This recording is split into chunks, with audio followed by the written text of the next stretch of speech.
Hi, this is Steffi from Steffi's Beads and Baubles, and this was my first time kind of doing a reverse video. In other words, I filmed it as I went, and now I'm recording the beginning of the video at the end.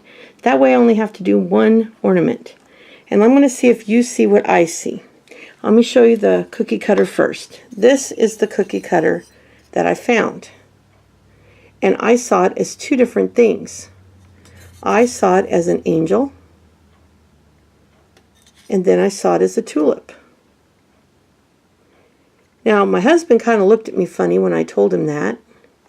And one of my friends, V, cracked me up when she said she thought it looked like a big-headed dinosaur and a ghost. She hadn't seen the finished ornament, though. But anyway, I want to see, do you see what I see? This is the tulip here. And this is the angel here. So what do you think? Oops, I got kind of caught. What do you think? Is it a tulip, or is it an angel, or could it be both? Because I honestly don't know which it was supposed to be, and I believe I actually had it in with my angels, and then found it and said, you know, that kind of looks like a tulip. So I don't know which it is, but I thought I'd make one of each and see what you all thought. So let's get started. So the first step I do when making these ornaments is I take the cookie cutter, which is this tulip one, and I take an ink pad, and silver seems to work good on a lot of things, and I stamp the felt. Well, normally I stamp a full piece, but on this one I'm doing the top and the bottom different colors.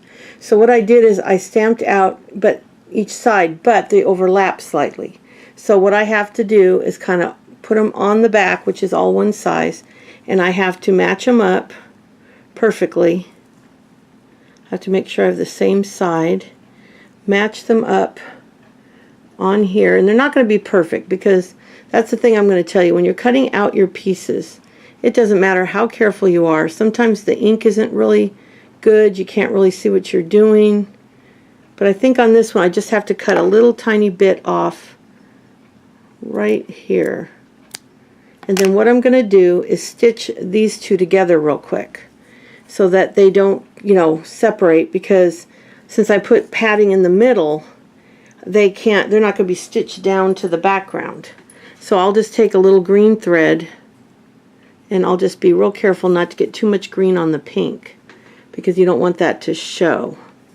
So I'll just take, and it doesn't have to be a perfect, just loosely stitch the two pieces together so that they'll stay together once they're beaded. And as I'm beading it together, I can actually do a little bit of that as well.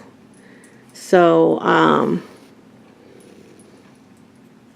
but just want to hold the two together. Whoops.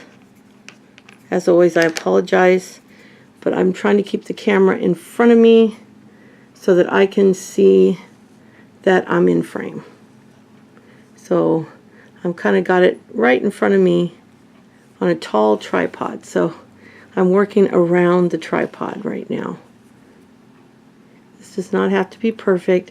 The only reason I'm being careful with the pink is because I'm using a transparent sequin, and I just don't want too much of the green to show. I don't mind if there's a bunch of green on the green, but I'm just trying to go barely into the pink.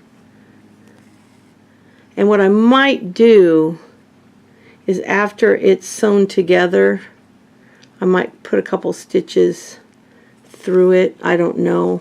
I've never done this. I've added a heart to the front of the penguin before, but I've never actually sewn a piece. Okay, I'll do one last stitch, and then what I'll do is show you how I start stitching. And that should, gotta be careful, felt is very porous, so there's a danger when you're that close to the edge of it tearing. Now I'm going to come up to the green, and what I do is I'm going to do the whole edge of the green, then fill the green in. Then I'll move over to the pink. Now for this one I'm using this color, which is light leaf green from Cartwright's. They're kind of my go-to place, mainly because I honestly have never found a place that has the variety that they have. So to me, I'm going to put some clear. I'm just going to use a clear. This is called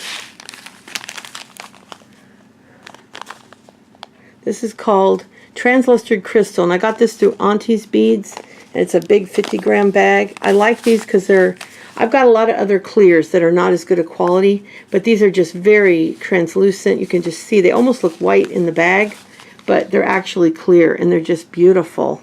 I don't know if you can see them on the tray, but they just kind of glow. They're just beautiful.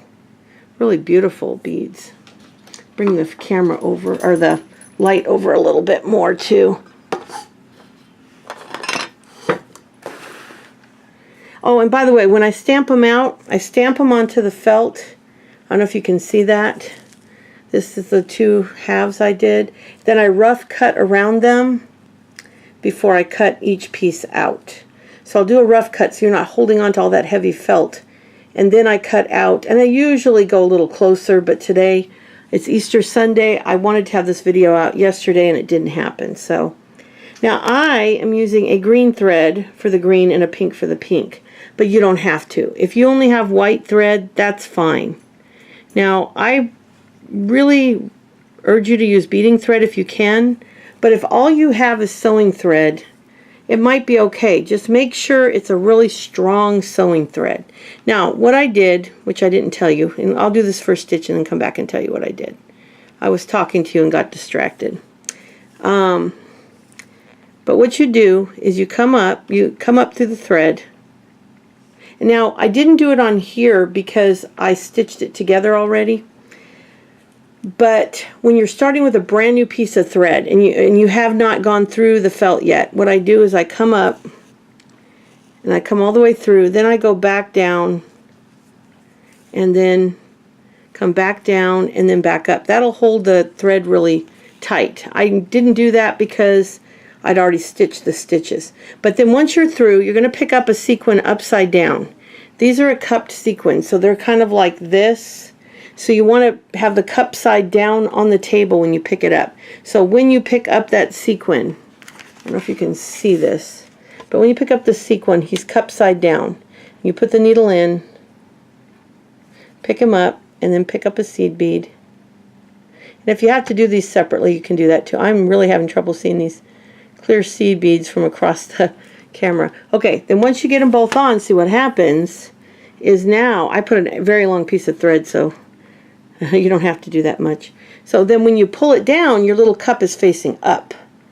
If you were to put it the other way, it'd face down. Now, a lot of people like to use face down sequins, but most sequins are okay on the back, but there are some, especially the really highly what's the word I want, not embellished, they're like really glossy on the front. Sometimes the back is not as glossy. So the back can sometimes not have the same amount of cover, like glaze or whatever they put over it. And I just like the facets pointing up. But you can do it either way you want. But once I get it up through there, and I've got that sequin and seed bead on there, I'm going to take and put my needle in the hole and push it as close to the other sequin as I can get it. Not going back through the seed bead, because that seed bead's going to be your anchor. It's going to hold it on. And you're going to pull it. Then you're going to go back up next to it, fairly close. And if you have to go back up a couple times to get it where you want it, that's fine. I still do that. And then you're going to, again, pick up an upside. I'm sure you can't see what I'm doing on the tray real well. It's hard to get this camera angled down enough. I've got a very old tripod. It's a very nice one. It's Vivitar. It's probably 50 years old, but it's a nice metal one we got at a yard sale, or I think a thrift store actually, because it has a price sticker on it, I think of $3. But you know that today something that nice would cost a lot more. But it's a little more limiting than maybe a newer one would be, but it'll be fine. And then what I try to do is just keep pushing it as close to the one next to it as I can. The thread from the one before will usually stop it. And then what I do is I go around the entire edge. Once I get the whole edge all the way back to here filled in, then I'll fill in the inside. And this makes sure that your edge is even. Because if you just go like this and go down, you might get down to here and you have that much green left and there's not enough to put a sequin without it going over the edge. I've done this a million times and sometimes I still forget and start filling it in. So if you go around the edge, get your edge really pretty. And now when you do a point like this, you can go up, do the point, and then you can go back and forth a little bit. But always do the edge piece first, like do edge, edge, middle, edge, you know, as you get more in between, then you can decide what you want to do. But I always do the little tiny pieces, I just fill them in while I'm there. But get all the edges done, come back to here, or wherever you start, then start filling it in. So when I get this whole green filled in, I will come back and show you starting the pink, and that way I can show you starting from scratch as well. So I will be back when I start the pink to show you the next step. Okay, I've gotten the green finished, and when I tied him off on the back, I went through the back and I secured this again a little bit more. And then the way I finish off is I take the thread and go through the felt and around 3 or 4 times this way, 3 or 4 times this way, back through this way, and cut it off. So now I'm going to start the pink, and I'll be able to show you how I start it from the beginning this time. And again, I have probably way too long of a piece, but that's okay. So I'll just start right here, and I come up through the felt, and I pull it all the way through. I go back through the felt, and I'm going to hold this up to the back and make sure it's still, hopefully it's matched up good. Yeah, looks like it'll be perfect. And you can tweak it a little bit as you sew it together. Okay. And then I come back up through, but you can see right there where it's pulled a little tiny bit, but that'll get hidden by the sequin. And for the pink, I'm using this beautiful pink potion. And this is also a translucent, iridescent, see-through sequin. So it will show the color of the felt, but also give it a little more color. And I'm using the same gorgeous clear bead for the edge, which is this translustered crystal. And I always use Toho when I can. Now, that said, I have a lot of sequins that I've bought over the years that I still use. But I try to use especially these for the edges. But these are so clear and pretty, and these are so sparkly and bright.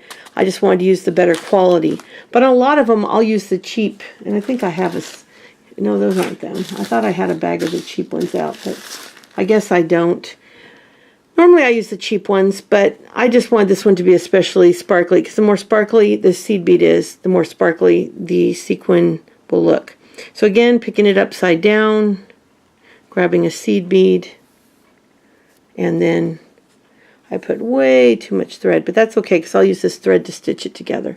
Then because there's a little flaw right there, I'm going to pull this one a little bit closer to the edge than normal. Oh, I caught the knot. Look at that. That happens once in a while. So I'm going to pull this a little bit over to the edge. Try to hide that flaw, but that flaw will get hidden when I sew it together. And then I tend to work this direction when I do it. I don't recall ever going the other direction. I like to go this way, and everybody's got a personal preference, but that seems to be mine. And so I will do the same thing I did on the bottom. I will stitch around the edge first, and then I'll come back and fill it in. And when I'm done filling it in, I'll come back and show you how I stitch this together. Remember, you're working with sequins and they're going to catch. Just go slow. I'm kind of rushing a little bit. It's Easter Sunday and I've got a list that's a mile long of stuff I have to do, but I wanted to get this video out today. It's really important to me. So I'm doing that first, and then I'll have the rest of the day because our kids won't be over till after 3 because my husband's actually working today. So his choice. We figured the kids do their stuff with their children in the morning, and then about 3 o'clock is a great time when he gets home. They'll all come here. We'll do an Easter egg hunt. We'll have a nice dinner. So it gives me the day to get everything done. I've already baked a cake and made my son and I breakfast. And then I've got to make a cheesecake, cook a ham, make mashed potatoes. It'll be a busy day. But this is something I truly wanted to get done. I'm just really excited to show you this piece and see if you see what I saw when you see the two ornaments together. Anyway, I'll be back when the pink is done for the next step. Okay, I thought I'd jump in and show you how I end the stitch and then show you how I start to stitch it together. So I'm done with my last stitch. Here's the finished front. And then I'm going to finish it off. And I just take and I go back through. Now remember, the seed beads hide these stitches. You can stitch, stitch, stitch all you want. You can tie a knot. But I've been making these things for probably close to 30 years. And it was mainly angels most of the time. I really only started, although I did occasionally other things for wedding gifts, shower gifts, and stuff. But it's only since I started this channel that I've really gotten creative. And I've just enjoyed it so much. So after I've gone that way a few times, I go this way a few times. And like I say in all my videos, and if you're new, you might not have heard this, you can touch it up with glue if you want. There's no reason why you couldn't. But I've honestly been doing this for close to 30 years, and I've never, ever, ever had one come undone. Okay, now, normally I'd tie a knot, but for sense of urgency here, since I'm trying to get this done for you, I don't want to make you wait for a knot. So I'm just going to come around like this. And what I do then is I put the two pieces together. And I just make sure they're totally tied up together so that they match up perfect. And hold on, I got to respond to something real quick. An old friend just texted me, and I was just so happy to hear from her. So I just want to send her a little quick text back. Okay, so once I get them lined up and everything's perfect, then I'm going to take and the thread is coming up through the middle. Now normally how I would do this if I was starting fresh is I would come up from, I'd knot it and come up right through the middle of the sandwich. It'd be just like this, except I'd come out like this. Now make sure you don't, see I just went through the sequin, don't do that. Come up between them. And so normally I'd come up like there was a knot back there, then I'd come from behind and do this. Now normally I would start the pink on this side and go all the way around, but I thought this would be a good opportunity to show you how I change colors. Now once I've gone around the back and I've got it knotted, and normally it's hard to do when you're doing two colors because you want to match the back, but I want I kind of like the thread to be the same color as what I'm doing, and I'm considering whether I should use a colored seed bead on the edge or a white or the clear. I think I'm going to go ahead and use the color, and I'm going to use this one because it seems like it matches pretty good. And this is called Impatient Pink Tohos. Tohos is the brand. Another 50-gram bag from AuntieBeads.com. I think it might be directed Auntie Beads. Oh, and I wanted to show you real quick. I found my cheapie clears, and they were in that mermaid bag a while back. And they're nice, and when they're on, they don't look that much difference, but I don't know if you can see the difference between how shimmery and clear these are, and these look a little less shiny. But anyway, I'm going to do this pink, and I thought this would be a good opportunity to show you how then I switch it over to green. And I'm going to use kind of a jadeite looking green called Milky Kiwi. So let me do a few stitches of pink, and then I'll show you how we change it over to the green. So you start by picking up 3 beads.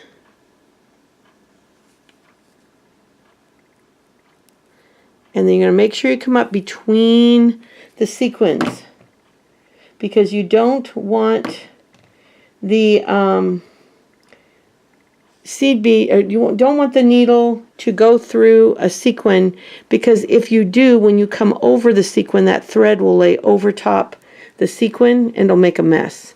Now once you've gone through, you're going to be coming out the front of the fabric. You're going to want to go back up through that very last seed bead. By the way, I've said sequin instead of seed bead a couple times in this video. I don't normally misspeak quite that badly, but I'll probably have a little fun with it when I edit it. So now you got to be careful because you got to either come up on one side of the sequin or the other. So you're just going to put 2 on from there on out. You just need 3 to do that first. See, now I'm coming up back. I don't know if that's showing up. And it's going to make a little triangle is what it's doing. Hold on. So let me show you the 2 little triangles I now have. Hold on, this is catching pretty bad today.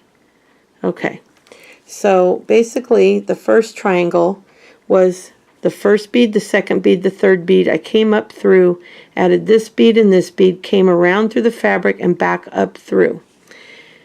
All right, then you're going to add 2 more beads, and you're going to go back around through the back, through the fabric, and then like I said, back up through that last one. And you're just going to keep doing that. Now I'm going to do a couple more stitches and then show you how to go over to the green. It's real easy, but I could see how it might look confusing if you've never done it. Now you're going to watch real carefully as you get close to where it transitions over. Now I might be able to put 2 more pink. Let me see. I want to stop my pink. Yeah, see? The last pink will go right at the edge of the pink. Okay? So then what will happen is I got to see when I add these 2 beads on, do I need to add 2 pink? Nope, they're both going to be green. And this is the first time I've used this gorgeous kind of jade color. I hope it's shiny enough. Let's see how it looks. And see how you go right over to the green and you just keep going. Now sometimes it's a little more complicated than that because see, that technically could have been pink, but I'm going to leave it green. There's been times I've put, oh, I keep hitting the camera, I'm sorry. Sometimes I will do 1 green and 1, or like 1 pink, 1 green, but I think that could go either way, but let's see how it looks when I add 2 more on. Let's try one more time. And it's real easy to pull out even if you have to pull out of the thing. Now normally I'd switch over to the green thread, but I'm just going to do the whole edge in the pink. I don't think it'll hurt anything. Yeah, see, that'll be fine. So let me bring it closer to the camera so you can see. Okay. That green looks really washed out on camera, but it's actually kind of a jade. If you're familiar with jadeite dishes, it's kind of a light jadeite color. I think it'll be it'll be subtle. It won't be as dark as the pink is. I'll be back when I'm done with the edge and show you how to do the last stitch and to knot it off. I almost forgot an important step. As you're stitching it together, you're going to put the cotton in it. So you're going to take, and I use the cotton out of vitamin bottles because I love those. And you're just going to lightly stuff it as you go. And you're just going to put a little bit of cotton in. I don't use much. You can use cotton balls from your bathroom as well. And just as you go around, slightly stuff it. I will do this leaf right before I stitch the rest of it up. And I'll do that, like as I get down here, I'll put a little in as I go around. And you just put a little bit of stuffing in as you go. You can stuff it really full. I do it very lightly, but you can stuff it really full if you'd rather as well. Anyway, I forgot to show you that step. So I'll be back when I'm done stitching it to show you how to finish the last stitch. Another thing I'm not totally sure I've addressed with you is what to do when you're edging and you run out of thread. And this is how I take care of that. I just come inside. I like to go to where I'm inside where the sequins are. And I just do the same thing I showed you before. I don't pull it too tight, but I pull it somewhat tight. And I just do my circles around like this.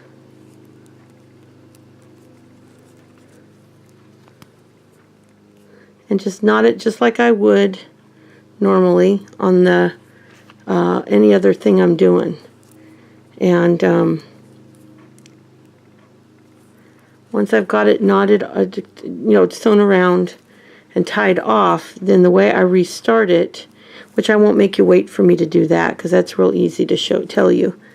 So I do that, and then what I'm going to do, tie a new knot, new piece of thread. I'm going to come up right under there, come under the thread a little bit, or you can even start a little closer. Then I'm going to, after I've come through the thread and got it caught, and you can even go around once if you want, then I'll come back up through the bottom of that bead.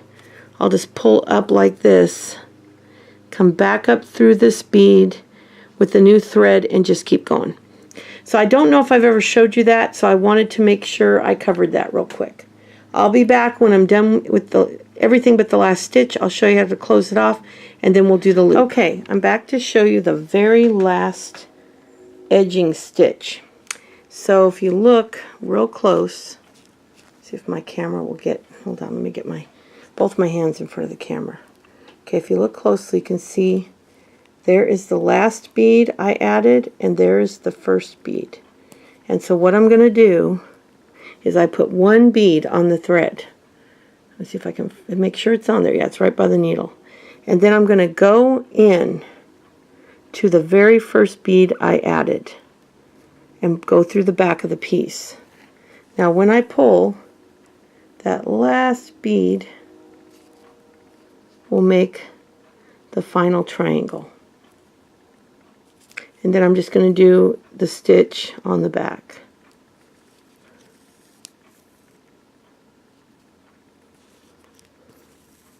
Now, I'll be honest, if I was doing this for myself and not for a video, where I sometimes do things different so I can teach you and you can see it better. See, this one's really caught bad. It gets stuck on those sequins. I would probably have matched the thread to the bead and all of that. But there are times, sometimes, even when I make them for myself, that I'll do one thread for the whole piece. Let me show you the difference. Hold on, let me get this stitched. And then I've just got to show you the loop.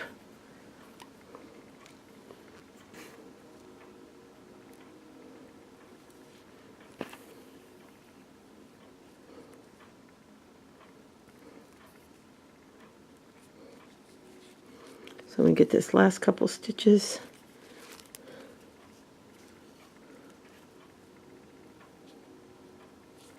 Okay. All right, and then the beauty of using the same thread as the back is you don't see the knots as much. Okay, now I'm going to show you. There is the green thread.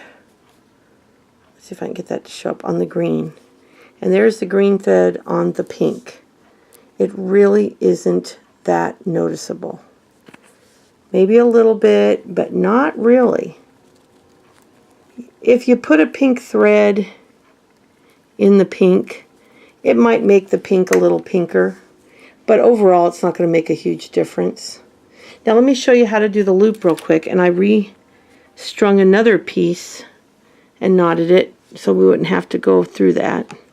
So you really only need about 10 inches of thread. I've got way too much.